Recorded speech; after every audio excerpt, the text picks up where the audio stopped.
Hello, I'm Andrew Nichols. This is CBC News Network. We begin this hour in Ottawa, where MPs have returned to Parliament after a 6-week break.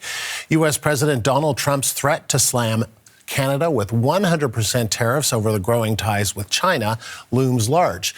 Dominic LeBlanc, the minister responsible for Canada-U.S. trade, spoke last hour. He faced questions from reporters about the CUSMA review and the assurances he got from U.S. Trade Representative Jamieson Greer.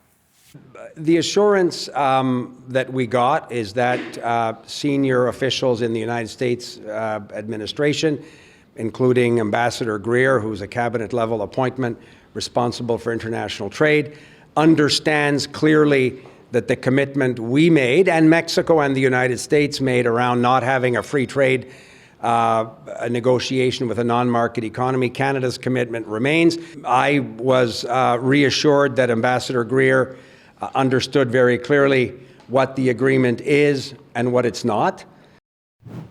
The CBC's Karina Roman is following all these developments from our Ottawa bureau. And Karina, what are the highlights of this first day back for the House? Well, the day started with an announcement of a boost to the GST credit for low-income Canadians. It's going to be renamed the Canada Groceries and Essentials Benefit. Mark Carney says it means an increase of 25% for 5 years beginning this July, as well as a one-time payment equal to a 50% increase just this year. Now, over 10 years, that should be about $11 billion in terms of cost, we're told. So that might raise some eyebrows. But the news release and news conference also talked about tackling food insecurity by strengthening domestic supply chains. So this announcement this morning at an Ottawa grocery store, clearly the Carney government trying to show Canadians that it has not forgotten its affordability promises. Now, today, the Conservative opposition says it would allow this rebate to pass as long as it's not embedded in some kind of omnibus bill. So they would support the measure when it comes forward in new legislation, but not because they think it's the right solution. Have a listen to this exchange from Question Period. Mr. Speaker, in the spirit of solidarity, why won't they agree with the Canadian people that we should get rid of all the hidden taxes that they've imposed on groceries? There's the Liberal fuel standard tax, which is 7 cents a litre on farmers, truckers, and those who bring us our food. There's the industrial carbon tax on farm equipment and fertilizer. All of this has given Canada the worst food price inflation in the G7. Our food costs are rising twice as fast as in the United States of America, and now they promise to recycle a Trudeau-era rebate that won't even cover one trip to the grocery store, Mr. Speaker. If you have other ideas that make food affordable, we will fast-track them, Mr. Speaker.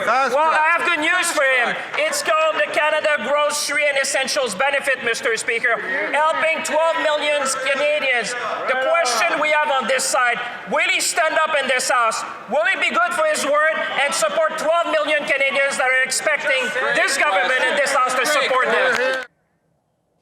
We also heard from Conservative House Leader Andrew Scheer outside in the foyer outside the House of Commons about a deal at the Justice Committee to stop the stalemate or pause the stalemate on C9, which is the Combating Hate Bill, and push forward instead, or in the meantime, on Bill C14, which is bail reform, which does seem to have buy-in from the Conservatives. So early signs of compromise this first day of a new sitting. Liberals today saying they do think this Parliament can work. And Carney was asked whether a snap election is possible this spring, and he said, no, I think it's not on the forefront of his mind. He doesn't say an absolute no, but not to draw that conclusion because he's focused on getting things done, including, and the reason he wasn't in the House of Commons today is because he's meeting with Ontario Premier Doug Ford on the heels of the trip to China, where he made that deal to allow thousands of Chinese-made EVs into Canada in exchange for lower agricultural tariffs. Now, Ford not happy with this deal because of the possible impact on the auto sector, but they did seem, Andrew, all smiles at a pizza shop photo op where the Premier was saying there was never any spat that they had to make up from, that it's just like family. Brothers and sisters sometimes fight, but 99% of the time we agree. It was all very cordial, friendly. Now, even if the Prime Minister is refocusing on issues here at home, he can't escape questions about Donald Trump. And Karina, it is incredible. I mean, I guess we're getting used to this. Donald Trump, about a week ago, seemed to applaud Mark Carney in terms of the deal with China. And then all of a sudden, no way, the threats came. Absolutely. And so he was asked in French if he regrets any of the passages in his Davos speech, because many think that it has less to do with China and more to do with that speech. So in light of course, Trump's anger and tariff threats that came after the speech, Carney said no, he has no regrets. He said he was only being honest about the current situation. He was asked as well if he wants an apology from Trump for Trump's comments that Canadian troops stayed back from the front lines in Afghanistan. Now, Carney said everyone, and I assume he means the President of the United States as well, should respect the courage and sacrifices of Canadian troops who were there. He was asked how he feels about Trump calling him Governor Carney for the first time, something that Trump used to reference when he was referencing Justin Trudeau and was largely seen as a sign of disrespect. Here was Carney's answer to that. I mean, I think in this role you get called a lot of things a lot of time, and I'm not going to comment on every tweet or truth or comment from whoever. So I can handle it. As a follow-up, but I do think this point about our troops is fundamental, and respecting our troops and the contribution that they've made. Now, in terms of Trump's 100% tariff threat over a possible Canada-China deal, Carney seemed confident that the U.S. administration understands that's not something Canada is pursuing.